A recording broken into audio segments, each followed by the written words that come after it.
Today we are checking out a somewhat basic yet super affordable 10 scale RC drifter that's not actually a drifter or the brand it claims to be. Let's take a closer look at this ordinary car with a unique backstory. This is the Louise LDX. Kind of. If you've watched our recent videos, you would know Louise recently has rebranded the Carton line of RC cars under their own name. Now, if you haven't seen our recent videos of the LRX, we'll leave a link right here to the original build video. But basically in that car, Louise kept everything the exact same except the decal sheet, box, and the center drive shaft color. Other than that, it was a spit-in image of the Carton T410 rally car. And the LDX is basically the same gist of things, except this takes from their T410 EP touring car, throws a set of wheels on it, and calls it a drifter.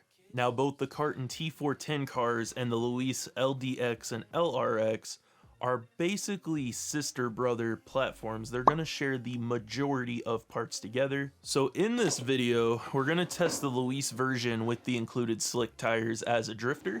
We're also gonna go ahead and throw on a pair of actual race touring car tires and test it out as the platform Carton actually meant it to be. Now, one big difference between this and the Rally, this car is already pre-assembled, baby. Yes! Hell yeah! Hey, come on, baby! Come on! Yes! Come on! Ah! Yes! And this car is super similar to the LRX as far as chassis layout and components go. There's some obvious suspension differences and a little bit different things going on up front, but overall it's pretty much the same car. So then you might be asking, why the price difference? Well, as you can see, this car has a ton more plastic on it. You don't have those long metal rally shocks, carbon fiber shock towers, front brace, any of that. So there's a huge price difference to be had there. And once again, you do got like that turquoise blue drive shaft color with the Louise compared to the Carton orange. But again, they didn't change the color of any of the other orange components. So other than that different color drive shaft, it's pretty much the exact same as the T410 coming off the assembly line. This car, you do get 65mm RC drift tire slicks on these 5-star grayish matte silver wheels. The shocks on here are really stiff and short. They are completely composite and they do use the little clips. There's no adjustable threaded shock bodies on this car. You do get quite a bit of adjustment on the front and rear towers as far as shock position goes. And you do also have 3 positions on the front and rear arms for the bottom eyelet. It is all hex hardware and similar to the LRX chassis, it's almost all going to be 2mm aside from a couple screws. This car also does feature a ball differential instead of the gear diff you get in the LRX. And then something a little bit different, a little weird about this car, it has steel CVDs up front, but in the rear you actually get dog bones. It does come with full ball bearings, you do get the aluminum motor mount, you do get full adjustable turnbuckles, and then you also have the aluminum orange steering posts in there as well. The steering setup does appear to be the same as the Rally, and you get quite a bit of steering left and right with this car. Now, other than the drift wheels and then maybe the ball differential, this is pretty much your standard 10th scale RC tub chassis touring car, which has its benefits when it comes to on-road driving and racing. It also has some downsides when it comes to drifting in a 4-wheel drive platform. Now, that being said, in the on-road world, this tub chassis style of 10 scale racing has kind of gained traction as an entry-level class, or most importantly, just an affordable class to run. And these are currently $129.99 on our website, and at that price point it's actually putting it $45 cheaper than the HPI Sprint 3 self-build kit, and it's putting it $110 cheaper than the Rally Legends kit with the brushed electronics. This is a pretty good way to get a cheap on-road racer slash drifter. It kind of gives you a little bit of the best of the both worlds, especially if you don't do a ton of stuff on the asphalt. Now, one important note to keep in mind, if you did watch that LRX video, you're going to know they did not include any grease for the gears, so whether or not there is grease in these, you may want to look for yourself and find out. For us, we're just going to send it and whatever happens, happens. Now, without driving the car, the only complaint I know we're going to have right off the bat, which is just a laziness thing, is all the screws on that back diff cover. There is 1, 2, 3, 4, 5, 6, you gotta take like 8 off just to get that thing out. Now, as far as the manual goes on this thing, it's going to be pretty much identical to the Rally. You'd have to go through there in detail to see if there's any misprints or mishaps like the Rally had. But overall, it's a small but very well detailed manual, and it'll walk you through step by step. Louise also includes that pretty cool decal sheet on there. They got some pretty nice graphics. For a body on this thing, we're actually going to be going with an HPI body this time instead of a Tamiya, but we are keeping it with that Japanese car culture. We got a Nissan 350Z. It also has a really nice decal sheet of its own with basically a half wrap, so we can be really lazy with the paint job and use stickers to fill in everything else. So let's get those bumpers and body posts on. Check that out. Front bumpers already pre-assembled, just got to put the screws in up there. You are going to get some extra hexes to do some tuning there. They give you a bunch of shock pistons to tune with, looks like some extra washers, of course all your body clips, and then in here you got all your hardware, spare hardware, and your pinion gear. It is going to still be a 27 tooth just like the Rally, however the spur gear must be different because this car actually has a different gear ratio. Your link actually comes pre-assembled. You do get some spare outdrives, and these are actually plastic, believe it or not. And then your rear body posts, they just sit in your shock tower with one screw to screw in. Oh, look at the cute little antenna too. I do like how they give you the little body post cap topper things. These things are pretty sweet.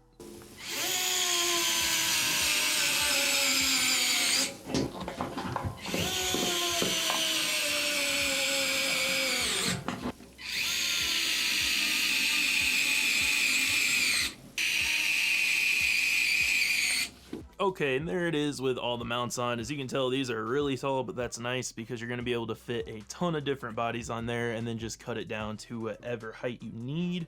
So, let's go ahead and get that body cut out. Butchered that top wing. Okay, HPI 350Z bodies all cut out, but look at that flex. This thing is so thin, it was actually tough to cut out because it was really hard to see where the lines were and how to follow them.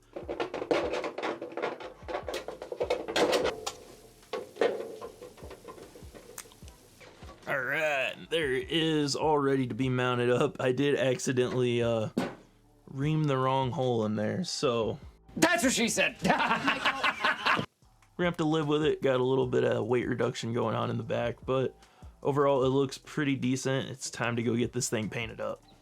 All right, and while we wait for the paint to dry, it's time to get this thing some electronics, which we're gonna steal from our LRX rally car. So we're gonna be stealing the Connect 4600 kV brushless combo that has the 50 amp ESC. It can run 2 and 3S, which we're gonna test in the drift car.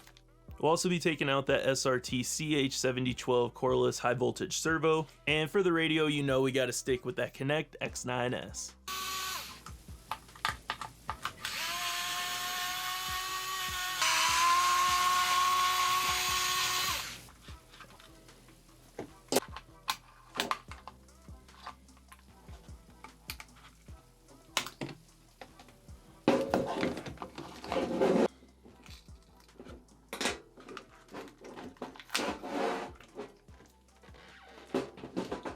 Now what's super nice about this, these chassis actually utilize the same servo mounts and motor mount. So literally just take this pile of electronics, take it out of this car and drop it in the other one. It already has the same pinion in it also, so it is literally just drop in and go.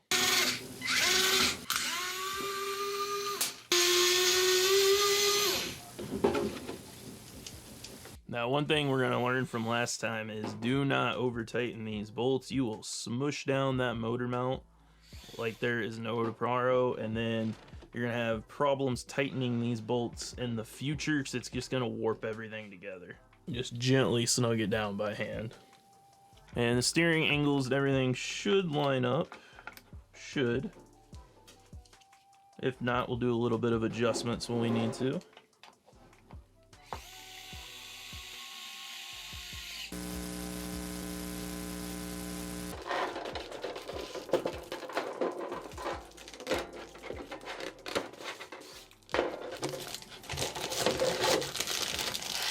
Okay, we're back from paint, and as you can tell, we went with the same blue and silver backing that we did on the LRX. Figured they're, you know, brother sister cars, we might as well keep the color the same also. So now it's time for my favorite part, stickers. So I'm gonna get the spoilers, wing, and stickers on, and we'll see you guys when it's ready. Okay, and there it is, the Louise LDX in all of its glory. That blue on the 350Z body came out absolutely great. Got a partial wrap going on there. And we got some tennis court stir-on on. Little rough in spots, but I think we'll be okay. We also have a little bit of concrete over there on the basketball court that we can go to if this doesn't pan out too well over here. Okay, so first things first, let's get a handle on this thing. And right out of the back, you can tell it is drifting like it's supposed to. And this is actually really not too bad to handle one-handed. Not too bad at all. We do have some tall weeds and grass to watch out for, but I think we're going to be just fine with this thing.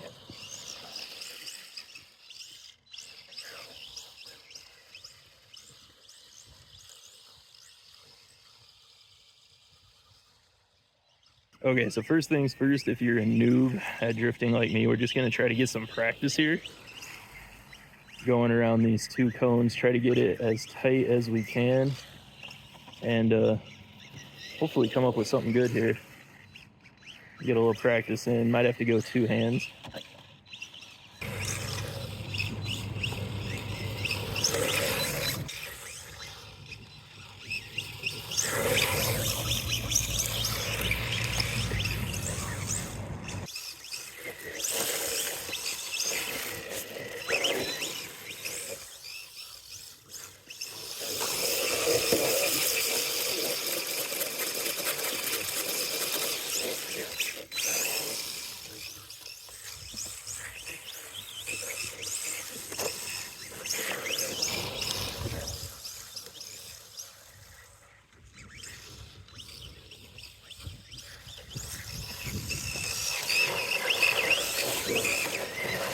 So, that's not good. Blew the tire right off the wheel, probably from hitting all the bumps. You can see where the wheel's all scraped up a little bit. Also, it is just so dirty, and I'm sure all that dirt sticking to the tires and stuff is just not helping our consistency at all.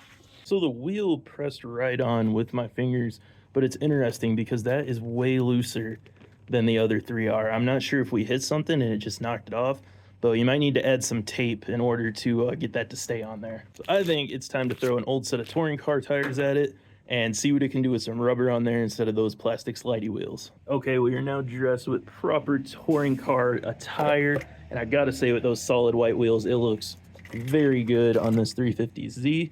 So we're gonna see how much more grip we can produce on this really dusty, dirty surface, and maybe build a track and see if this is a better drifter or touring car, or maybe it's just a bad driver. Isn't it absolutely amazing what a tire change can do? Holy crap, this thing is darty and pointy now, and it is ready to race. A true 2-in-1 RC combo. Drifter by day, touring car by night. Holy baloney, it's got a lot of pep in its step. Let's see if we can try to set up a track with some cones around, you know, all the big weeds sticking out of the ground, and see if we can lay down some fast laps.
So I gotta say, I'm very impressed with how well this car handles as a touring car, but it should not be a surprise as the Carton T410 was originally designed as a touring car. So, is it capable of drifting? Abso-freaking-lutely. However, if you want to do precise drifting, you know, definitely gonna have to learn. Learning how to drift is a big part of it. But also with the way this car is designed and how it performs, a gyro is, I don't know, it might help you. Typically, you want to use a gyro on a two-wheel drive. On this four-wheel drive car, it may provide some assistance, but don't buy it as a drifter and expect absolute peak performance out of this thing. As far as touring car goes, this is definitely a great option for a budget racer. Handles very well and it's very nimble, rotates really good in the corners also. Okay, there you guys go. A look at the Louise LDX 10 scale four-wheel drive drift car slash touring car. If you're interested in anything you saw in the video, including the car, electronics, the little scale mini banners, you could head directly over to our website, www.naughtyboyrc.com. We'll also leave links in the description to everything mentioned and seen. And remember, keep it naughty.